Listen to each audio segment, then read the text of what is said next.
have known each other for years and years and years, just through both living in Los Angeles. And we always got along and, wanted to work together. And so when this opportunity came up, it was perfect. And I felt like we were both really well suited to each of our parts. And we just had a really easy rapport. He has so much experience and he's so talented, and we were able to kind of just have a very quick rapport and an easygoing nature on set. And he had a really difficult role because his character is going through so much emotional trauma. Losing someone he loves, and he's a very Christian man, and having his faith shaken to its core. It's like a double loss for his character. And so, that really, that kind of character, when you're playing that type of intensity in scenes, it took a toll on him that I could see. And I would sometimes try to, be like a cheerleader on set or something like that. Kind of how, Grun sort of starts to do that in the film with him, trying to pull him out of the pit of despair that he's in. So some of that actually kind of like mirrored a little bit. It's when you play parts that are that emotional, it's like it weighs on you. I remember I did a film called The Autopsy of Jane Doe, where it's this character and he's lost his mother, and he works in a morgue, and just that, it like affects you when you're playing it. There's like a certain, like, it's like a cloak of bummerness or something. I had played a pilot in this film called In Harm's Way, that Billy August directed, that we shot in China about 9 years ago. So I had done a little bit of research on, pilots and, these little planes and things, and the mentality of the pilots. And I know a few pilots as well. So I kind of gleaned that. I mean, it's kind of funny because it's like my friend, also an actor, he played a pilot in a film. And he told me a story, like he went to his acting teacher, and his acting teacher was like, fly a plane. And he's like, what do you mean fly a plane? Show me. And he goes, show me how to fly a plane. But like just right in front of him, telling him that. And the acting teacher went, the actor was like, I don't know how to fly a plane. And he goes, well, how are you gonna play this part if you can't even fly a plane? And it was kind of like a real challenge, where it's like you need to do that extra little bit of research and work for everything, so that you can make it believable in places that otherwise it wouldn't be. I think the final scene where Ryan gets a scorpion on him and the lions are coming, and I kind of tell him to keep going, that was challenging, because it was like we were trying to really capture my character Grun's arc, where he is this really closed off kind of bad dude, and through this experience, it sort of reconnected him with his own pain of his past that he's denied for so long. And he's forced to examine that, and he experiences his own form of grief and regret, and has a massive desire to make a spiritual correction. And that, to me, was something, that idea of redemption or a second chance was like just a really beautiful idea that I really wanted to get that right, because I felt like it's important to have that part be believable, like, and to me, there's something encouraging about that. It's like he was able to, even though he had been like a bad dude, he was able to examine himself in a certain way and change his behavior.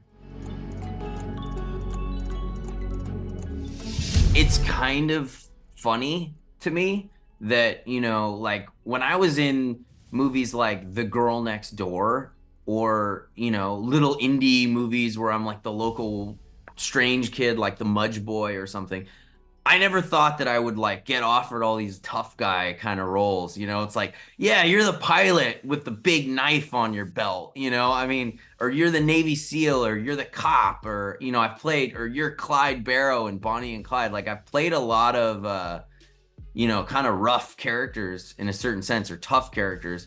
I never really saw that for myself. And I just never, partially because I just never really saw myself in that way. That's not how I like self-identify or whatever. But the thing about film is that, how you come across is very specific, and an audience kind of recognizes certain things, and believes you more in certain roles, so it's more believable when, you see me, playing a Navy SEAL or a character like this, than, if I had played, Jesse Eisenberg's part in The Social Network. Do you know what I mean? Like you're gonna watch that and be like, I don't believe that at all. So it's a little bit of that is connected to, just how you come across and sound, and like these very kind of like things you almost can't change about yourself in a way. You know what I mean? It's just everyone has sort of certain types and things that they kind of slip into easier. That's just being well cast, I suppose. Well, I think that director, Lou Greenfield, he was really enthusiastic and working with all of his creativity and energy, and really dedicated to making the film good. And I think one of the reasons, other than the script and Luke's direction, is the actors that Luke cast. He cast Chris Marquette and Paul Dano, Right. and Alicia Cuthbert and Timothy Oliphant and James Remar, and a lot of really other great actors as well. And the thing that was really unique about The Girl Next Door, I would say, is sort of what was unique about, I don't even know if this one qualifies, but like it as Superbad, where you get characters that are actually the age of being in high school. They might have actually been out of high school in Superbad. So The Girl Next Door, we're all 17 or 18 in that movie. I was 17 halfway through the shoot. I turned 18 while we were shooting. So, that's pretty rare for, your high school movie. I mean, I was watching a film last night, and, had a bunch of high schoolers in it. It was a horror movie, really good.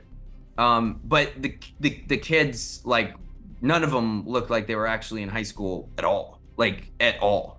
And so for me, when they cast characters that are so much older than actual high school kids, it makes it feel more like a movie and less believable and real, because so much of that age is about being that age. You know what I mean? It's like you're different when you're 17 than when you're 25. It's just, that's like a fact. So I think that's part of, but it's funny because I watch the movie now and I'm like, oh my gosh, I look like a kid. You know what I mean? It's like, it's kind of funny. It's like, what's this kid doing in a strip club? Well, what's interesting about Speed Racer is that the trajectory that it took weirdly is similar to the cartoon. So, the cartoon only had like 2 seasons, maybe 3. And, that's not very much for a huge children's show. These cartoons go forever.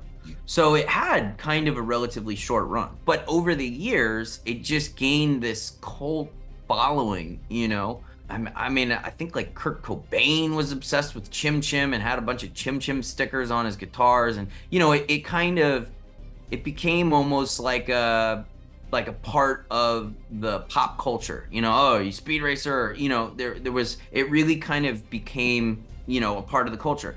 And so I sort of feel like it's kind of cool that, we were able to make that film on the scale that we were. And even though it didn't connect with an audience when it came out, or even reviewers for that matter, it was really, at the time when it came out, it was like unanimously dogged. And I remember, we were all like, man, this movie's so good. Like, how come nobody gets it? That was sort of our perspective. Yeah. But we were also like, are we the crazy ones? Because it's the public and the critics. You know what I mean? It's like at a certain point, you start to like question your own taste. So it's really validating to have everybody come around to what we thought, Yeah. all these years later. That's pretty cool. Because at the time I did not.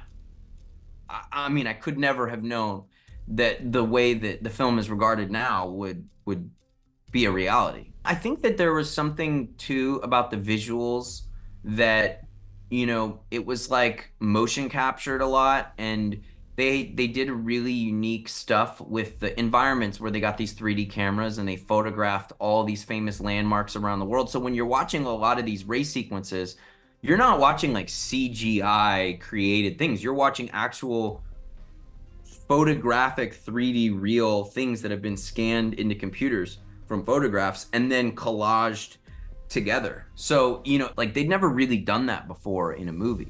So, they and the kind of the really unique editing that they did on the film too, of all these different techniques and shifting things.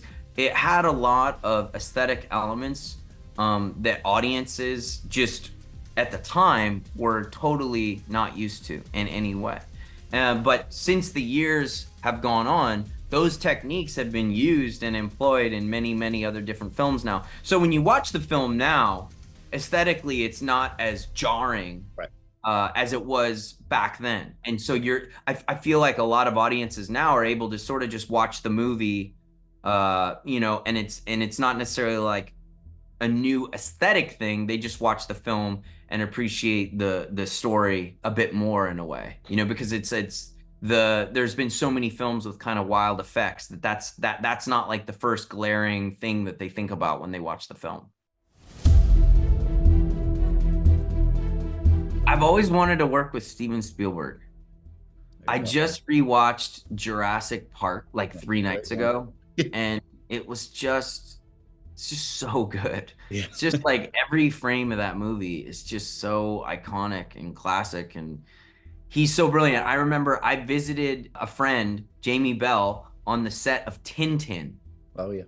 And I saw Spielberg there, and Spielberg really liked The Girl Next Door, and so I had met him one other time before, and he was very cool. And he gave me a tour of the Tintin set, nice. And it was honestly maybe the most impressive experience hanging out with a director ever, because he took me around, just me. He was like, "Here, come here, Emile, I want to show you something." He took me around the entire set, and he like showed me what they were doing, and he like literally like picked up these video game cameras and started to like literally shoot a shot, but like using the video game controller as the camera, holding it in a 3D environment. And then he put it down and he gave a bunch of notes, and then he like caught something that they had forgot to do, and then he like corrected them on that. And then he's like, "Sit down." And we sit down, and we're looking at these monitors. And on these monitors is a live feed with Peter Jackson and Guillermo del Toro, who at the time were making The Hobbit together in New Zealand. Oh yeah. And these guys, these like huge filmmakers, they're all buddies, right? That's a small kind of club in a way. And he was like, "Oh, say hi to Peter, say hi to Guillermo." And like, those are two of my favorite directors. I mean, those guys are so amazing. I was obsessed with Peter Jackson as a kid. Dead Alive and Lord of the Rings and Heavenly Creatures and Meet the Feebles even. So I was like, "Oh my gosh, this is amazing."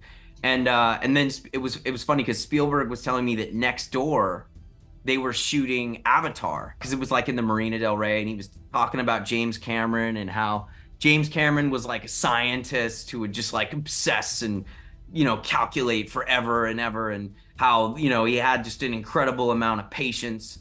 And it was cool, and it was fun to see kind of the wizard at work in a way.